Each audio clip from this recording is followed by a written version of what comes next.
seolah-olah ini sebagai ajang pencitraan. Ini bukan pencitraan.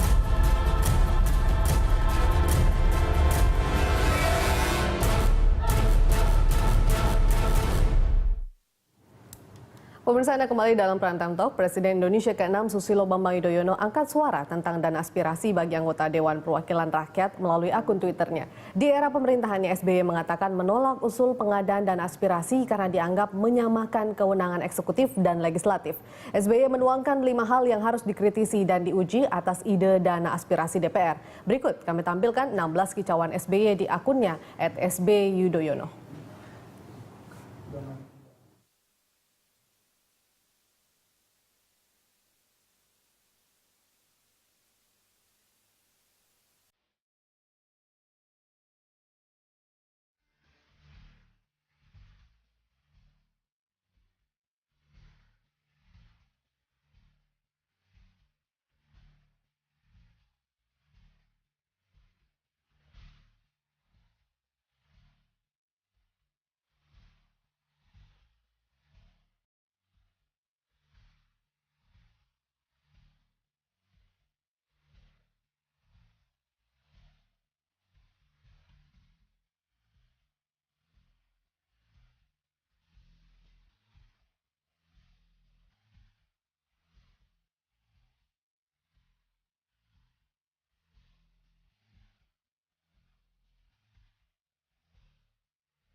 Anggota DPR dari fraksi Golkar, M. Misbakun, mengkritik tweet Ketua Umum Partai Demokrat Susilo Bambang Yudhoyono tentang usulan dana aspirasi daerah pemilihan. Melalui akun Twitternya @mmisbakun, anggota Komisi 11 DPR itu mengingatkan SBY lebih berhati-hati menyampaikan opini mengenai usulan dana aspirasi sebesar 20 miliar rupiah per anggota setiap tahunnya itu.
Pemirsa, Anda juga bisa ikut berinteraksi dalam dialog ini melalui sambungan telepon di 021529000311 atau melalui pesan singkat atau SMS di nomor 08118335551 dan Anda dapat mention di Twitter @berita1tv atau Facebook @berita1tv. Saya kembali melanjutkan perbincangan.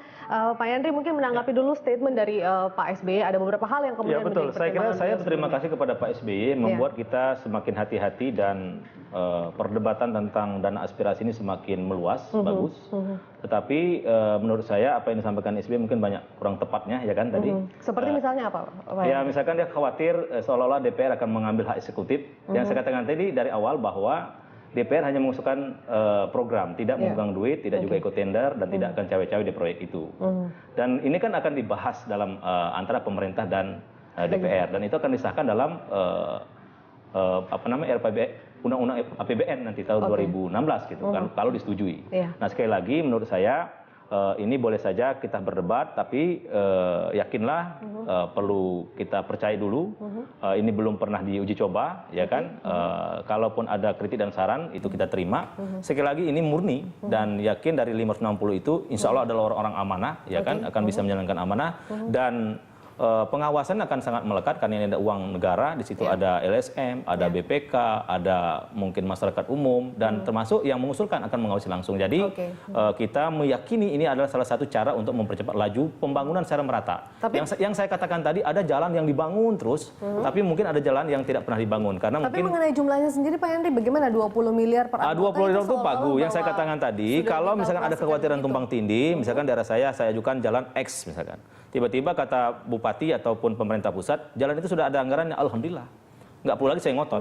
Kalau misalkan itu gedung saya usulkan untuk gedung pendidikan misalkan, kata Menteri Pendidikan itu sudah ada dana, alhamdulillah. Jadi ini sebenarnya sekali lagi kita menampung aspirasi dan dana itu serahkan kepada pemerintah yang mengelola, menganggarkan juga kepada pemerintah, yang melaksanakan pemerintah, kita pada tahapan mengusulkan dan mengawasi di lapangan nanti. Gitu. Artinya nanti tidak akan tumpang tindih dengan sejumlah program-program pemerintah di daerah sendiri. Makanya tadi nggak mungkin kan, yang menganggarkan kan pemerintah. Kalau misalkan di situ sudah ada ex rupiah terhadap jalan itu, maka pemerintah nggak mungkin akan melakukan penambahan ataupun double anggaran kan. Tetapi mungkin komunikasinya yang diperbaiki. Misalkan Bupati sampaikan, Pak Yandri itu jalan sudah saya anggarkan. Alhamdulillah Pak Bupati, berarti saya nggak usah ini. Nah, intinya kita memperjuangkan aspirasi daerah pemilihan kita dengan nyata sekarang itu. Dan kalau misalnya sudah dianggarkan semua di program pemerintah, tunggu dulu Pak Joni. Artinya kalau sudah dianggarkan di pemerintah daerah sendiri begitu untuk realisasinya dan tidak perlu lagi ada yang tambahkan, tidak perlu ada dana aspirasi seharusnya. Oke, Pak. Ini harus diluruskan dulu. Yang dikatakan dari tadi ini DPR menyampaikan pada pemerintah, menyampaikan pada pemerintah. Nah, yang dimaksudkan pemerintah di sini adalah pemerintah pusat. Kenapa? Karena pada saat sekarang ini sedang pembahasan antara pemerintah pusat dan DPR RI terkait dengan APBN 2016. Sambil penjelasannya adalah pemerintah daerah. Nah, ini tidak sambung. Yang kita maksudkan adalah aspirasi itu harus diperjuangkan, disalurkan, tidak memotong jalur perencanaan. Itu juga ya sama ya pandangan kita dan pandangan Pak SBY, sisi tinjauannya sama. Ya Pak SBY udah berpengalaman terkait dengan APBN. Dan kebetulan analisa kami sama, landasan hukumnya sama, yaitu tidak boleh dana ini memotong jalur perencanaan yang dilakukan secara berjenjang dan dalam waktu panjang.